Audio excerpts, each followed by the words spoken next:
Hello and welcome back to another episode of the Pursuit Zone Adventure Travel Podcast. I am your host, Paul Schmid, and I interview explorers from around the globe to bring you their exciting stories. These are people that dream big, break out of their comfort zones, and take on ambitious pursuits. This is episode 160 with George Maurer. I met George at the Outdoor Adventure Expo here in Minneapolis back in April, where he was giving a presentation on bikepacking across Iceland. And in this episode, we talk about how he got started doing bike trips. We talk about his friend Carolyn Held, who died of cancer, who he does these yearly memorial rides for to raise money for cancer research. We talk about the evolution of his bike setup, how he safely gets his bikes to the locations where he travels. And then we talk a little bit about traveling through Iceland, and we also talk about traveling through Sri Lanka, which I think you're going to find quite interesting. If you want to get in touch, you can send me an email at paul@thepursuitzone.com or leave me a voice message at speakpipe.com/thepursuitzone. And now, let me introduce my guest. Every year since 2014, George Maurer has gone on an epic bike ride to raise funds for cancer research in memory of his friend Carolyn Held, who died from cancer in 2012. In that time, he has raised $45,000 for research at the Mayo Clinic Cancer Center, where he has a donation link at philanthropy.mayoclinic.org/Carolyn Held. George names his cycling adventures using his age and the destination. So in 2016, it was 50 across Iceland, and in 2017, it was 51 across Sri Lanka. This year, it will be 52 across Canada. You can learn more about his adventures at georgemaurer.com. George Maurer, welcome to the Pursuit Zone. Hey, glad to be here. George, when did you first start traveling by bike? Well, I suppose any kid that gets a bicycle when they're, old enough to get training wheels, you can count that as your first journey by bicycle. So what I tend to answer to people when they do ask the question is that, I've been riding a bike all of my life. I've just never rode it further than the 7-Eleven and back or around the lake when I was a kid. Seriously, the longest journey I'd ever taken was maybe 2 years before I went across the United States. I did a century ride sometime in that 2 years beforehand just to say that I had done it. But otherwise, it's just riding it around Minneapolis and enjoying a bike the way normal people do. Nothing spectacular. After you did that first big ride across the U.S., what was it about that made you want to keep going?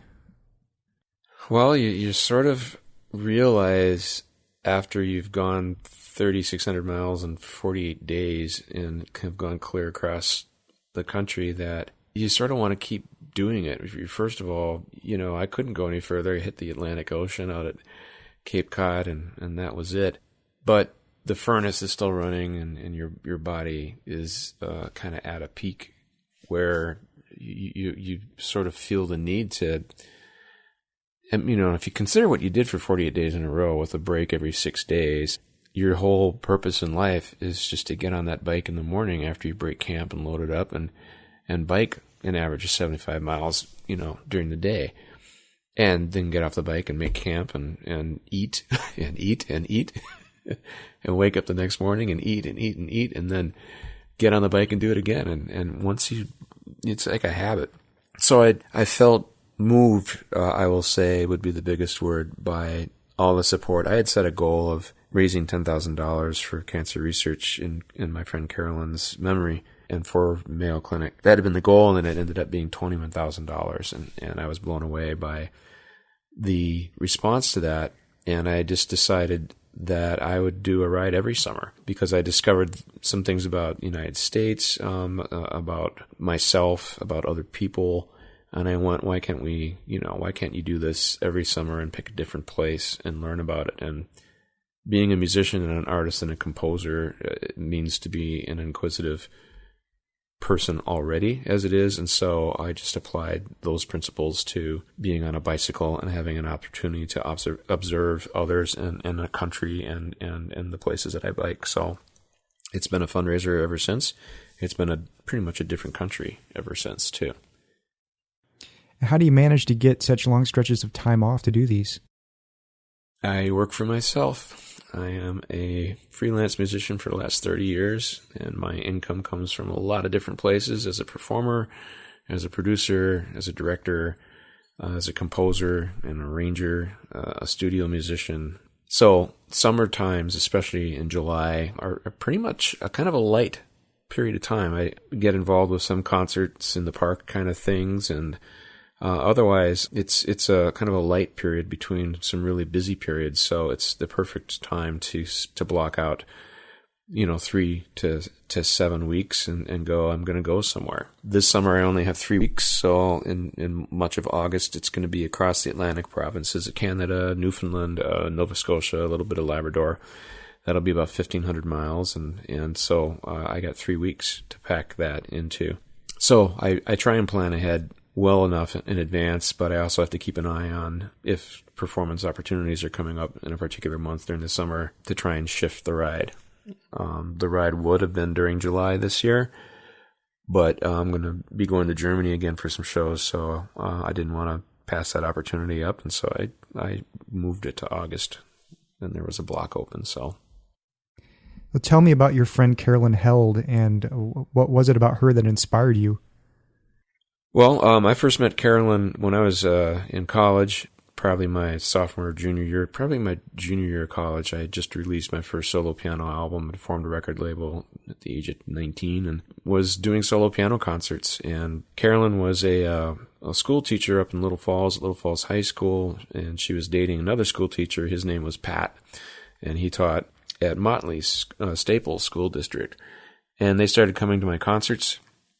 We got to be friends, and fast forward to 1991, I played for their wedding. He was in his late 40s, she was in her early 50s, and so this was his first marriage, and started doing an annual house concert at their house up by Staples Motley on a lake. We called it Heldstock. Instead of Woodstock, it was Heldstock, and this coming summer is going to be Heldstock 28. And I would go to Twins games with them. They would come to all of our Christmas concerts that my jazz group did, so we kept in touch with each other and were good friends. And so I think I was one of the first people that Pat contacted when they found out that Carolyn had been diagnosed with cancer. And that was a hard day.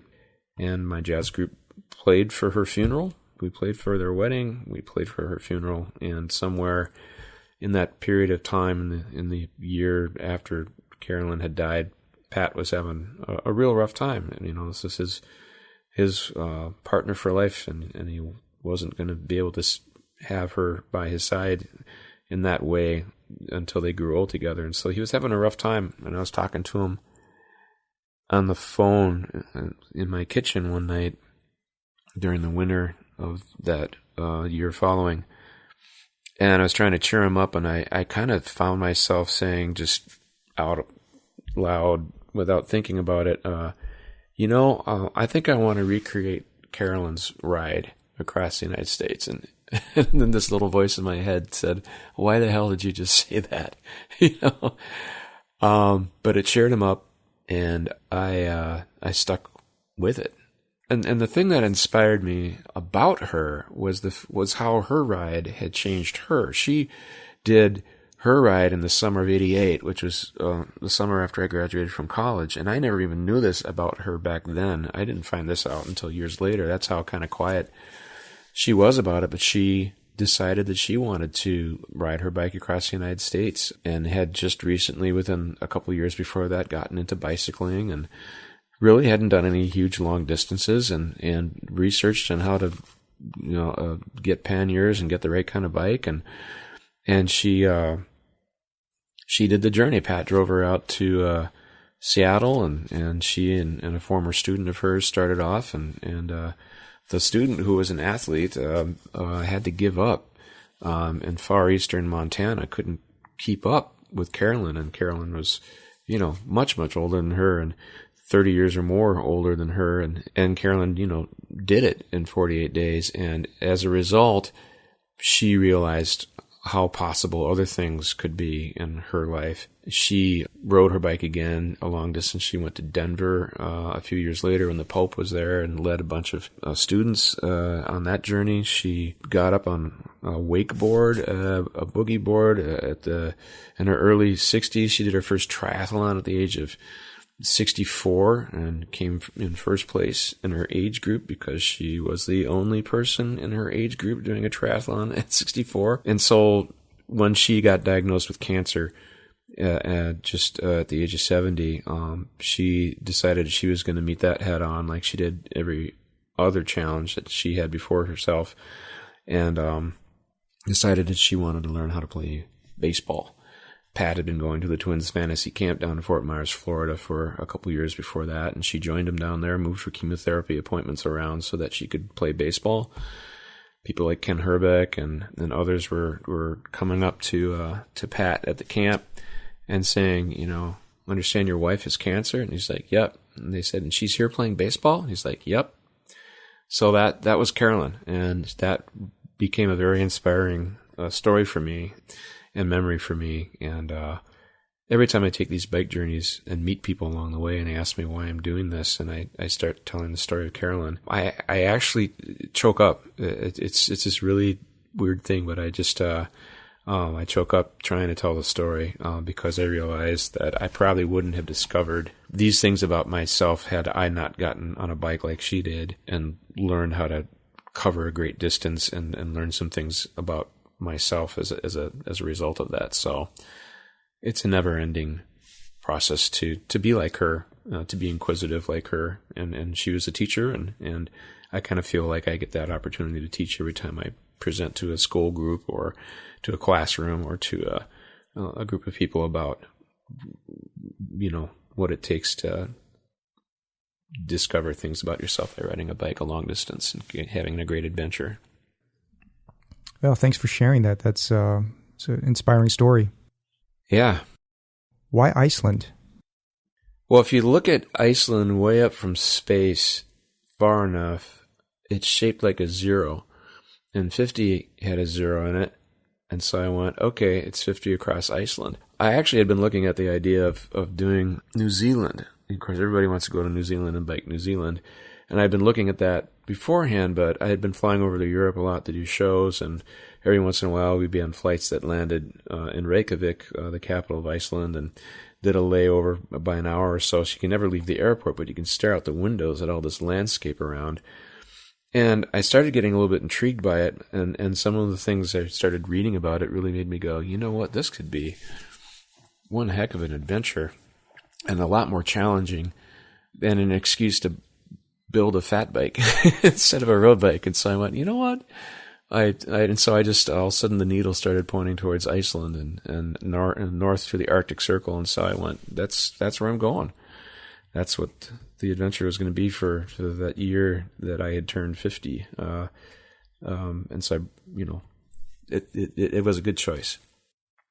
Yeah. Tell me a little bit about your bike.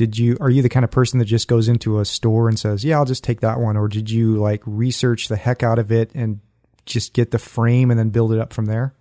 Yeah. Well, I used to be that kind of guy that walk into a store and went, yeah, I'll buy this Trek aluminum bike or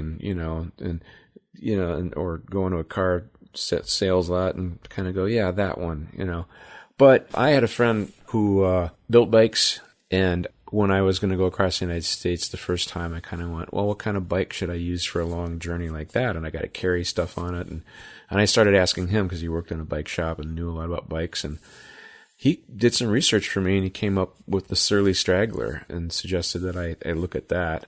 Surly makes all kinds of different bikes, and it was a local company, and I kind of liked the idea of supporting a local business, and just liked what I saw about that particular model. So they built that bike for going across the U.S., and then I took that bike also from the Golden Gate Bridge in San Francisco up over the Sierra Nevada, across the Nevada desert to Salt Lake City, and then on to Denver and to the top of Pikes Peak. So that bike went from 0 feet to 14,110 feet in that journey the second year.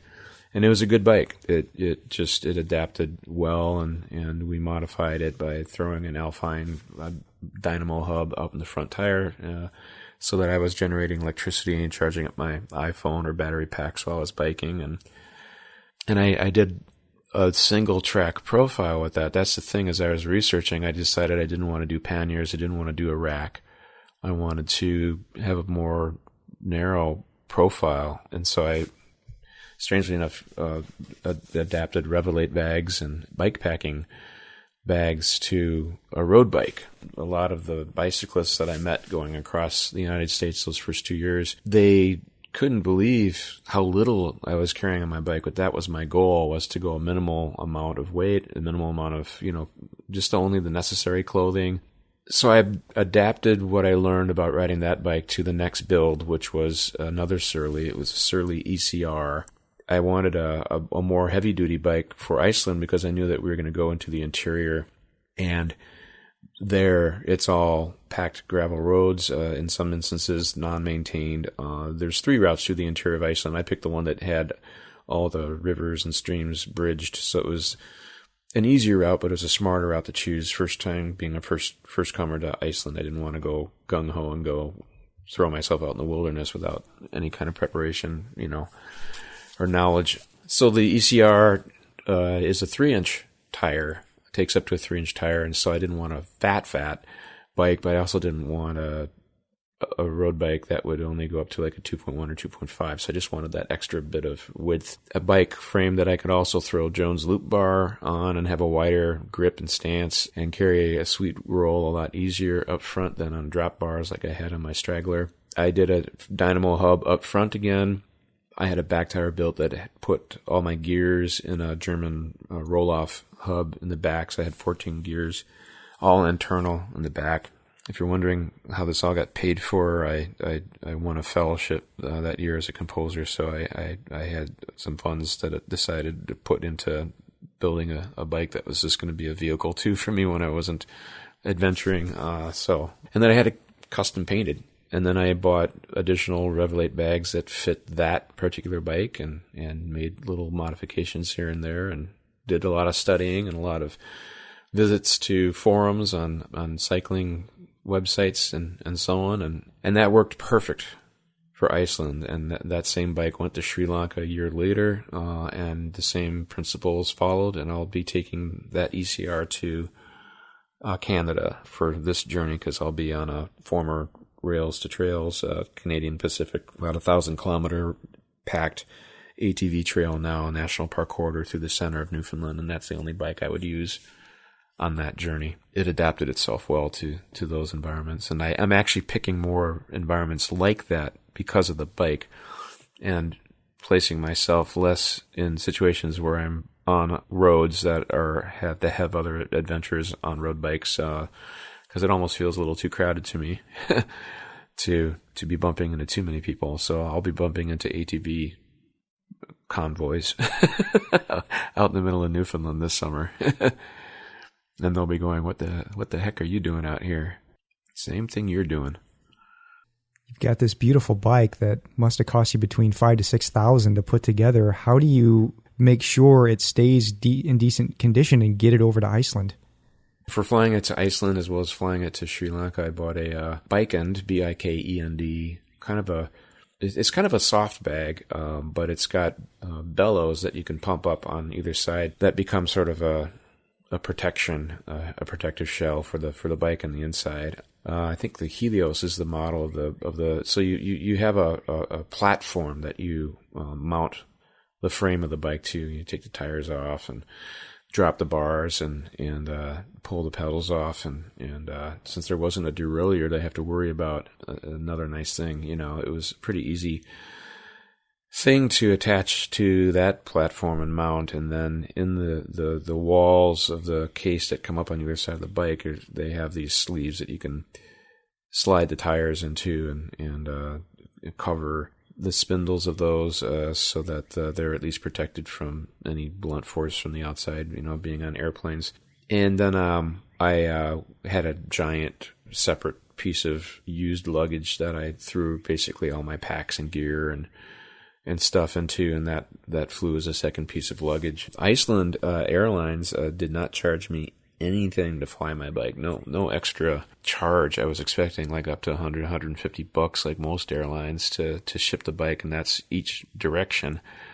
Didn't get charged anything. That was that was really nice. To Sri Lanka was a different story on United. What I am going to do this time around for Canada is that I'm going to pack the bike up in a box, and here on this end, I actually flew a second fat bike to Iceland for my riding buddy, and we had bought a big bike box for that journey and wrapped things really well, and it made more sense to try and use a sturdy bike box. What I'm going to do is actually FedEx my bike to St. John, Newfoundland, to a bike shop. So I'm going to pack it up and pay FedEx a lot less than I would pay an airline to throw it in the cargo hold and throw stuff on top of it. And then the bike will be waiting for me, and I'll build it. I'll go pick it up from the bike shop and build it and do the same thing. And then when I leave by way of Halifax, Nova Scotia, I'll drop it off at a bike shop and maybe even pay them to break it down and ship it back for me. And it'll end up costing less and probably be more safe and secure. So I'll have to ship it well ahead of time, maybe a week or so, just to make sure that it's going to get there. And I won't have any pressing needs to use the bike when I get back in case it takes a while to return from Canada. We'll see how that one turns out, but I'm going to try that experiment this year. Did you have your route through Iceland and around, I think also the Ring Road you did some riding on? Was that all pre-planned or only part of it planned, or what did you guys do when you finally got there and got set up? Part of it was planned. Part of it was left for adjustments because I like changes of plans. I'm a jazz musician, so we like to improvise. What I had researched what I thought the route would be, but we did change it here and there based on information or based on people we met or things we heard about. But what we did is got an Airbnb host a little bit out in the suburbs, actually on a horse ranch outside of Reykjavik, and got the bikes from the airport onto a tour bus that picks you up right at the airport, brings you downtown Reykjavik, and from there hired a local Uber type company, and they took us out to our Airbnb host. We spent 2 days kind of building the bikes, getting other supplies that we needed from a nearby supermarket that we could walk to, and getting otherwise acclimated and set and enjoying some of the area too, and enjoy a little bit of that before we got on the bikes. And then we pretty much stuck to our route all the way through the interior of Iceland. Some of the improvised things were basically where we ended up camping. But camping wasn't as much of an issue in Iceland, or wasn't going to be, because there's campgrounds everywhere and there's room. Iceland encourages tourism and especially bike tourism, and it's really safe there to bike on the roads, and tour buses as well as people are mindful of bicyclists. I never really felt any kind of abnormal issues that you otherwise are always going to be aware of anyway when you're on a bike on a road sharing the road. But once we got into the interior, we could pretty much camp anywhere. It's wild camping, and so a couple nights we just kind of got off the road and camped where we could. But there were a couple campgrounds in the interior that we made for that we were looking forward to. Once we got out of the interior up at the northern end of the country, we did take a side route and decided to go up and over a peninsula rather than across like we thought we were going to do, because we discovered that there were 5 or 6 tunnels under the mountains that sounded like a really cool thing to go through in a bike, single lane, some of them, and some fishing village culture that seemed really interesting and appealing. So we added a couple of extra days to go up and over. And then we abandoned an idea to go back into the interior and cut back down through between 2 glaciers. My co-writer sort of had a little bit of a meltdown, no pun intended, when talking about glaciers. But we improvised, and as good people who are going to be on the road with each other for a long time have to do, and ended up biking the eastern fjords all the way down. And that turned, anywhere you can go in Iceland, you won't be disappointed no matter what your plans are. So that was following the ring road much of the way down the lower eastern half of the country back down to Reykjavik. Were you guys in a tent every night, or did you have any opportunities to utilize like huts? Both of us were carrying 2-person tents on our fat bikes. We were in the tent probably 90% of the time. We did a couple hostels here and there, a couple Airbnb hosts in some larger cities, just to have an opportunity for a break and to clean up and to enjoy a bed and not have to set things up. Didn't do any huts. Those, I had researched, the ones that were in the interior, you really have to get those early, or better yet, those are for people who are like hiking way up in an area. We could try and get the fat bikes up there, but we weren't interested in taking the bikes off-road or off-trail just because of the sensitivity of the environment and the land and respect for that. So that's more for people who are actually backpacking to do some of those, at least from what I had researched and understood. How is it resupplying for food? Well, we had that planned ahead of time, too. I had a company, a mom and pop organization, a business just out of River Falls, Wisconsin, called Simply Native, and they had created a blend of Minnesota wild rice, pre-cooked, mixed with dried cranberries and sunflower seeds. And so we were supplied by them. We shipped with us, when we went over to Iceland, 2 big, huge, like 10-pound bags of this wild rice blend, this breakfast blend that could be eaten at any meal.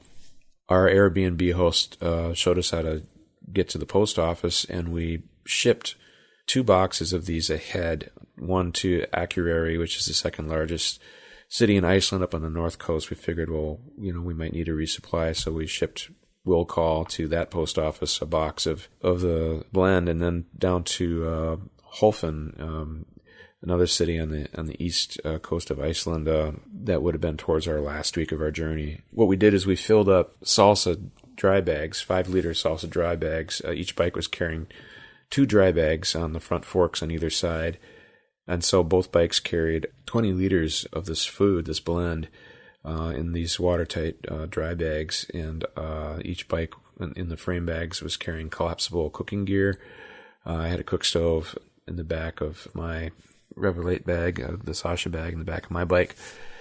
Water, of course, is plentiful everywhere in Iceland, in the wild, and as well as stores. And we would enhance at the campgrounds, going to little local supermarkets before they closed at 6 p.m. each night, some of them earlier, and buying some fresh vegetables. Lamb and fish are the main proteins that Icelanders eat, that they grow or catch. And so we had sometimes dried cod that we carried, you could carry for days on the bike, or otherwise fresh lamb, bacon and eggs. It'd sit in the grass outside the tent at night. It was cool enough, and make breakfasts in the morning and so on. So we really didn't have to carry any other stuff on the bikes other than little energy tablets or candy bars or that kind of stuff. So I've learned not to overdo it on the food thing and get way too over prepared, because you always end up biking through a community of one sort or another, or having room to store something on the bike that you can make a meal out of. So that's how I'll go across Canada this summer, is I'll be carrying more than enough of this wild rice blend that would, if that's the only food I had, that would take care of things for a while until I needed to find a way of getting more calories in me. So what do you see when you're in the interior? What are the landscapes like?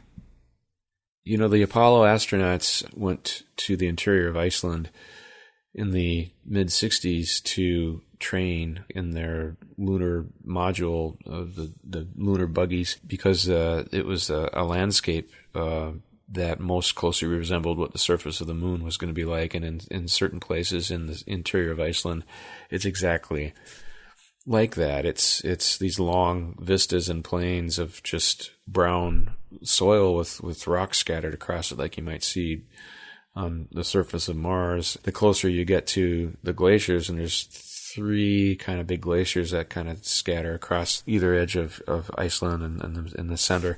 And we were going between two glaciers. You encounter a lot of microclimates that change constantly by the minute, by the hour. We had a couple apps that we could follow the weather on, and the cell phone coverage was real pretty much everywhere. And so we could check out where the winds were going to be coming from and perhaps some of the weather stuff. And we were set up to basically be plodding through rain and sleet and snow if we needed to. That wasn't going to slow us down necessarily. Our last day in the interior, we had like a 35 mile an hour wind directly at our backs as we headed due north, and this thing shoved us.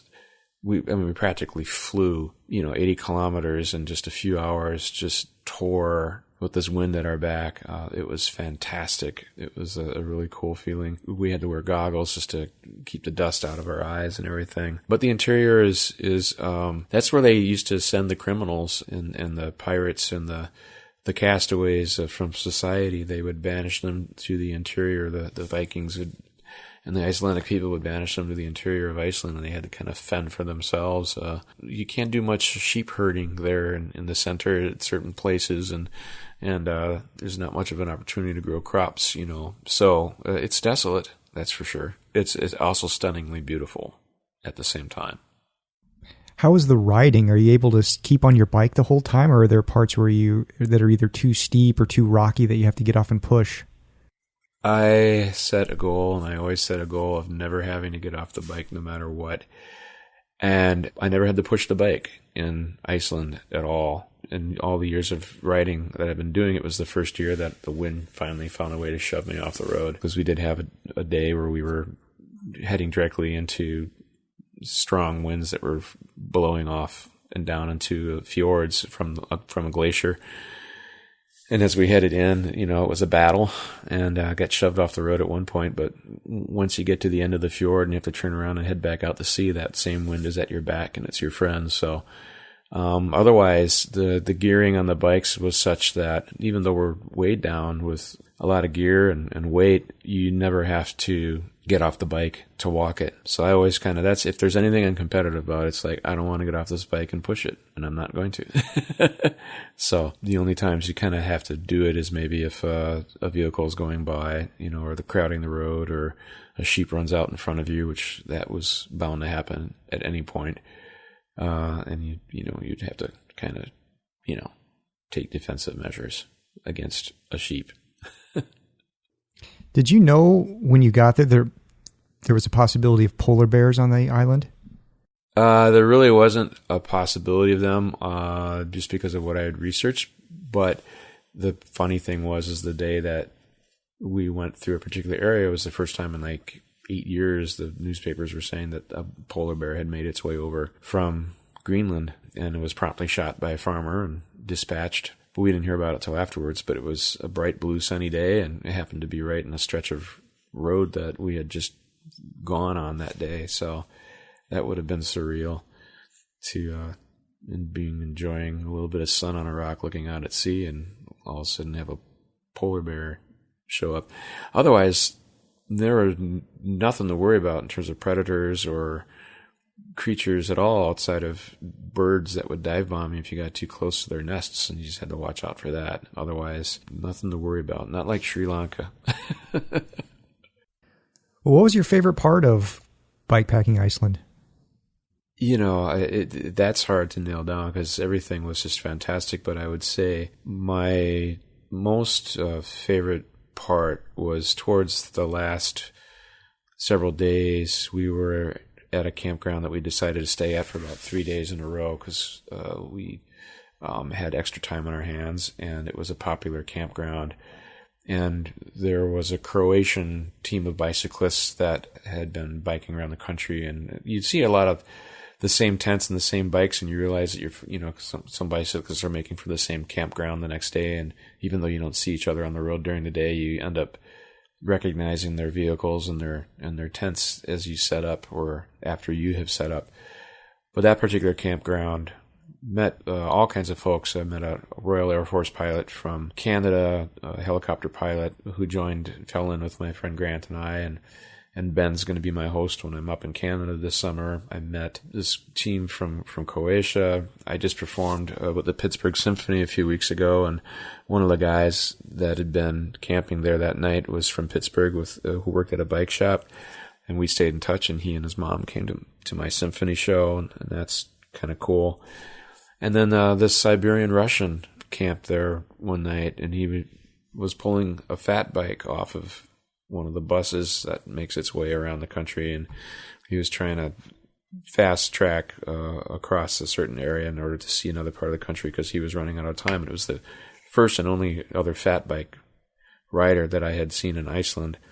And so we noticed each other's fat bikes, and after he had set up, I wandered over to his tent with some food that I had made and got into a conversation with him and a guy from Poland who teaches German, and all three of us started talking about Beethoven from whatever different angle that we all knew about Beethoven, and we became good friends. And so Michael's the one who I biked across Sri Lanka with last summer. He suggested I bike Sri Lanka.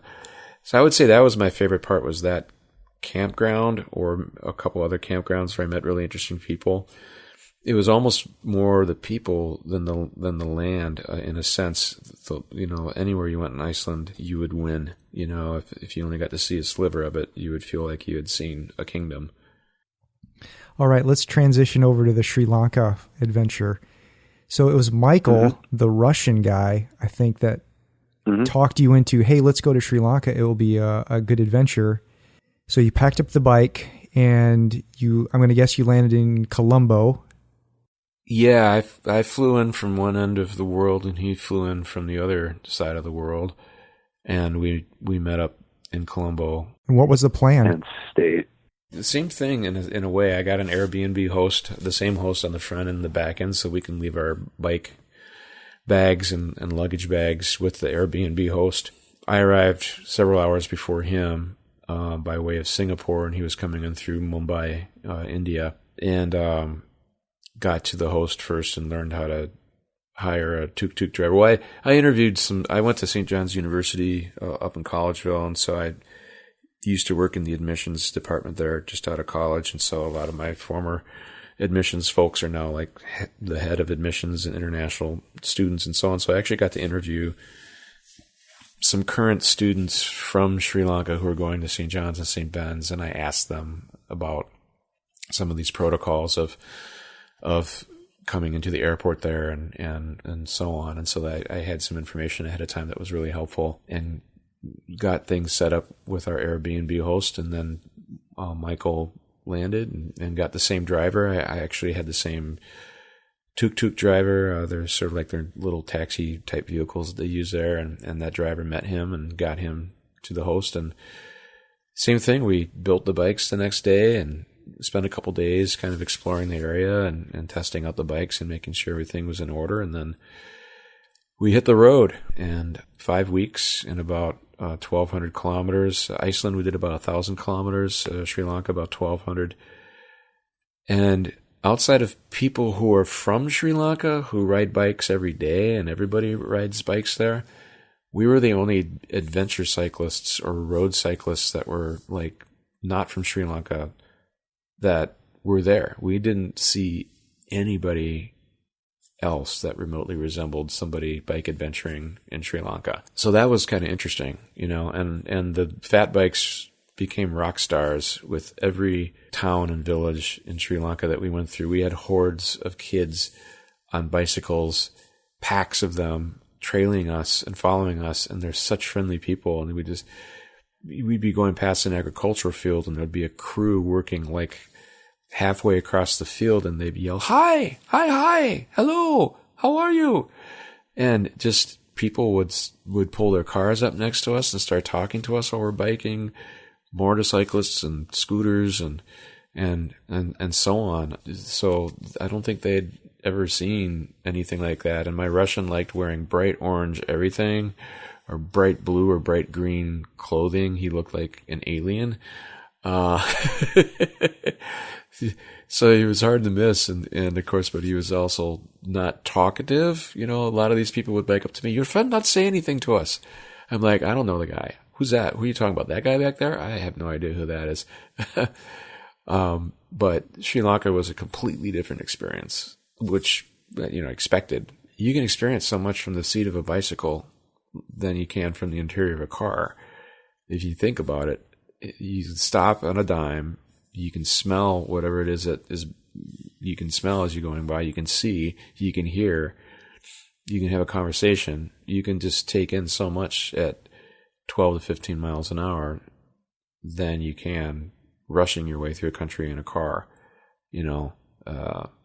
type thing. So it's definitely a preferred mode of transportation for me, even more so nowadays. So Iceland seems to me, the experience would be a lot more remote and a lot less people. Did you ever get, and it seems like Sri Lanka was just, from what I'm hearing from you so far, was just people around you like all the time, curious people. Were you ever able to escape that? Not in a sense, no. Iceland, there's 350,000 people. It's the size of Ohio, the country.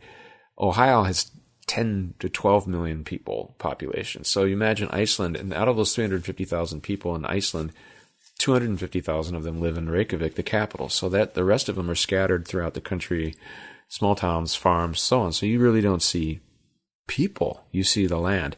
Sri Lanka was the other way around. People everywhere, very dense population in certain parts of the country, especially in the southwest and along the coasts, and a culture that's obviously has been there a lot longer. Iceland was settled in like 876 by the Vikings that discovered Iceland along with everything else that they were discovering at that time. Sri Lanka obviously the population has been there for much, much, much longer, and civilizations that have built upon civilizations there. And so it seemed like Sri Lanka was just all about the people and the noise. There was just noise and sound everywhere all the time, even at night. Michael insisted that we were going to do some camping in Sri Lanka, and I said, where do you see campgrounds? Outside of tourist areas, where do you see campgrounds in this country on the map? There aren't. And there were a lot more dangers there to deal with, elephants, snakes, scorpions, tarantulas, wild dogs, res dogs, basically monkeys, people everywhere. No place to camp. A lot of trash and garbage and refuse and so on the ground. But it was relatively cheap. You could get by on less than $20 a day in Sri Lanka, and that's meals and lodging with like air-conditioned rooms. Iceland was, much more expensive the other way around. So we lodged every night with whatever we happened to see along the way. We kind of made it up as we went along and found hosts or found places to stay, or were solicited and negotiated, with tuk-tuk drivers coming up saying you're looking for a place to stay and I have a place and so on and so forth. So we learned how to just kind of really trust the population and feel things out and trust our instincts. But even as we would go to sleep at night, or Russians love tea, and Michael turned me on to tea, and they grow a lot of tea in Sri Lanka. And so we had tea several times a day and a big pot of tea at night. And he says, by the way, I'm the first Siberian that you probably have met that has never drank vodka in my life. I've never drank a drop, and I don't intend to, which made him wound a little bit more tight in my eyes, but tea calmed him down. But as we had tea, we could hear the call to worship from the local Hindu temples or the Buddhist temples, or in the mornings would be awakened. So there was always sound. There was just the sound of the tuk-tuks zipping around, the horns that they use and the horn system they use to communicate with each other, the big blasts of the giant death-suicide buses. I'd imagine mating a Greyhound bus with a giant dump truck. That's what I call them, giant suicide buses. Those are the things you want to stay out of the way of or watch for, because they'll run you off the road. They don't care. But you hear them, you hear cars, you hear people, you hear music, dogs barking. Sri Lanka was never quiet, but it was also lulling. It was a soundtrack to it. How do you guys plan where you're going? Are you using an app or using a paper map, and then you just get up and say, hey, this village looks like it's 60 kilometers away. Let's go there. We decided each night where we were headed. We kind of knew in a general direction where we wanted to go. Then we would map it out with Google Maps. I'm a T-Mobile user, and so T-Mobile has unlimited data. in about 150 or more countries across the world. So once you land there, you can switch your iPhone on and never have to pay an extra dime for any data. And so I had it running all the time. And sometimes I just let Google Maps talk to me during the day. I don't use Garmin's. I don't use any of those types of devices in my bike for any of my adventures. And so I would also snap screenshots in case for some reason we did run into a cell phone coverage problem. So I always had the route kind of saved as a file inside my iPad Mini is what I use as another device for navigation. Throw one earbud in a right ear, leave the other one free so you can hear what's around you, and toss the phone into the front gas tank on the bike, and it talks to you while you're going along. But Sri Lanka, everything was pretty much straight routes. It's when you got into the mountains and little mountain roads that you sort of had to pay more attention to that, or trying to talk to people, or pantomime to them, or mimic where you're trying to go. We bumped into three kids we were going through this Muslim town somewhere in Sri Lanka, and the kids were just getting out of school, and we had stopped to get some tea, and we came out, and there were just hordes of kids all around the bikes and smiling and looking, and we were looking to go over a mountain to get to the other side to get to a wild elephant sanctuary that we were going to stay at, that we had set up lodging for, and we knew we had to climb over this mountain. These three kids on the bikes, young teenage boys, wanted to take us to a waterfall. We could kind of tell that they wanted to show us a waterfall and thought that that's what we wanted to see, and they kind of made this swimming motion with their hands and blew their cheeks of their mouths up like it were full of air, and made fish sounds, and we were like, oh, waterfall. And they were like leading us there, and we realized, well, no, that's not where we want to go. We were going opposite the direction. So we turned around, and they chased us down, and like, no, this way, but not using English. And we were like, no, this way. And we stopped. And anytime you stop in Sri Lanka, two things happen. You immediately get a crowd like right around you. There are just people everywhere. And so all of a sudden everybody's around you looking at the bike and poking through your things and making comments and so on. Or a tea salesman sidles up to you and says, hey, my good man, I have a tea garden over here. Come over and see our herbs, and we're growing, and they want, they think you're a tourist and you want to take a walk through the herbal gardens. And we were on a budget, and we did a few of those things, and we did tourist things and so on. But we couldn't do it everywhere we went. But it seemed like anytime we were in kind of a cultural triangle area, we would immediately be solicited by somebody, and you just I learned to act like the Russian and just, ignore, which I don't like to do. But anyway, these kids started looking over our shoulders, and these adults came up and started looking at our maps, and we pointed at this road that we wanted to go, and the kids were like, no, you don't, and they took their arms and pointed them straight up, like, it's steep, really steep, that's steep. The kid like over-exaggerated, and we looked at each other, and we're going, and the kid said in English, your funeral, man. All of a sudden, this English phrase pops out of his mouth that he probably got off The Simpsons or something, I don't know.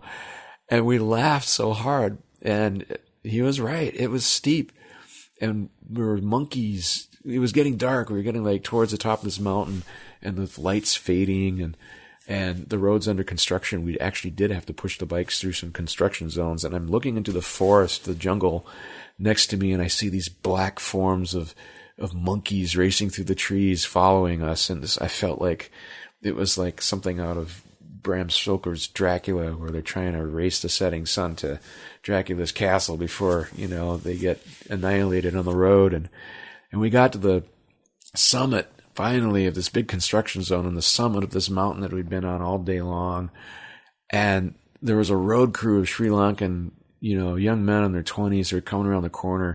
They saw my bike. They stopped dead in their tracks, and they saw my bike, and they just broke out in these huge smiles and came tearing up to me and just high-fiving me, because I think they realized what I just done is I just rode a freaking fat bike all the way through this construction zone on the top of this mountain. I guess you just don't do that in Sri Lanka. I posed for a picture, and then my Russian friend always kind of trailed.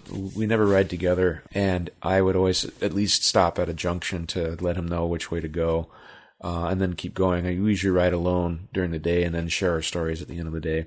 Anyway, he was coming up around the bend, and I knew how much he didn't like to communicate with people or talk, and I told these guys, "Go see my friend. Go run, greet my friend." They go, "Oh, there's more." And they went tearing up to Michael and posed for a picture and gave him a big kiss on the cheek, and you could just see Michael squirming under all the attention. And he knew that I had set them up to do that. You could just see it on his face. I paid for it later. He would rip into me in only ways a Siberian Russian can rip into you. Gave me a hard time. Hey, what were the temperatures like there, and did you get in any rain?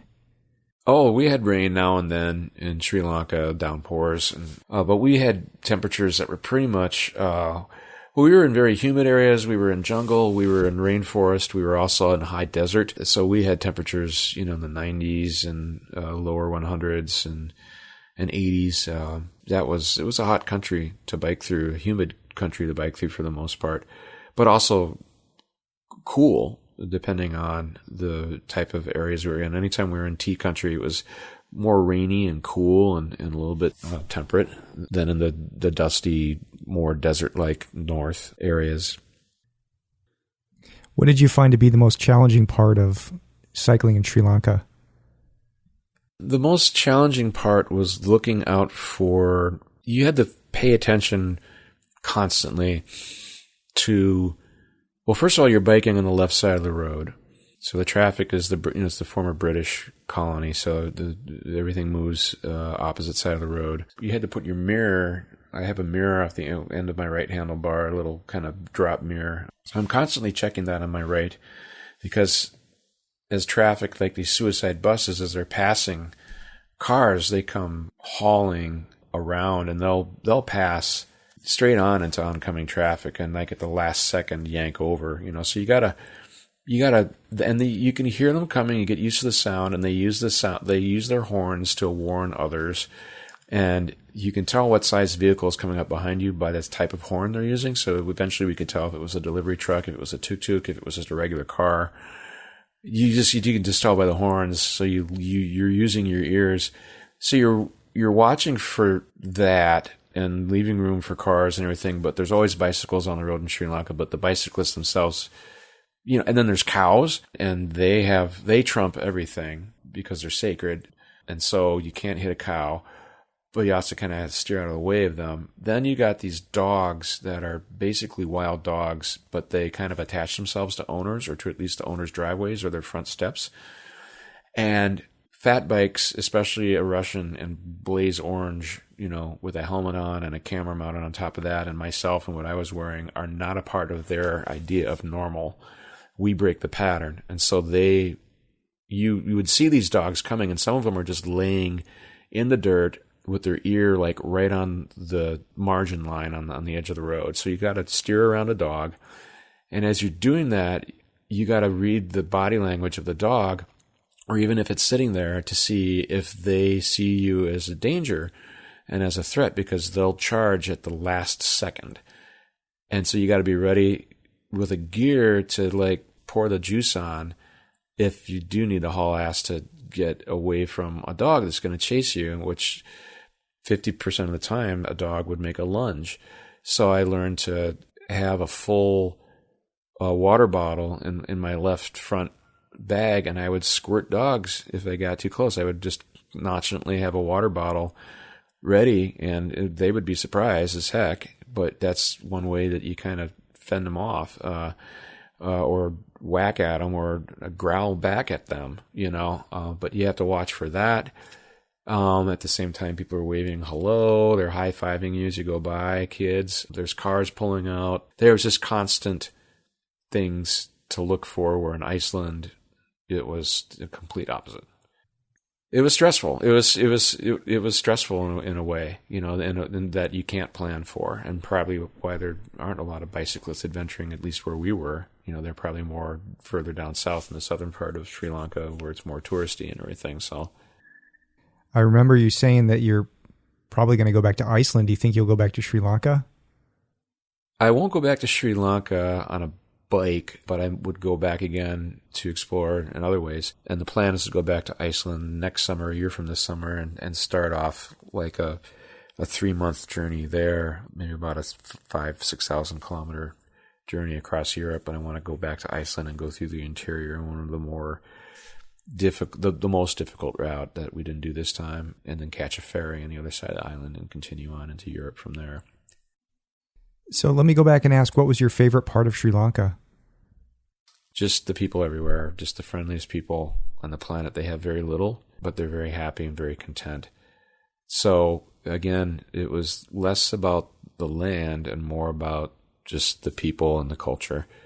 That said, biking through tea country is probably the most beautiful part of being able to go through Sri Lanka, because at least the land has been sort of cultivated and cleaned up and put to use, and the economies are kind of good, and the cities and villages are much more attuned to those local economies. So there was maybe less clutter and less randomness going through areas that are connected with the tea industry.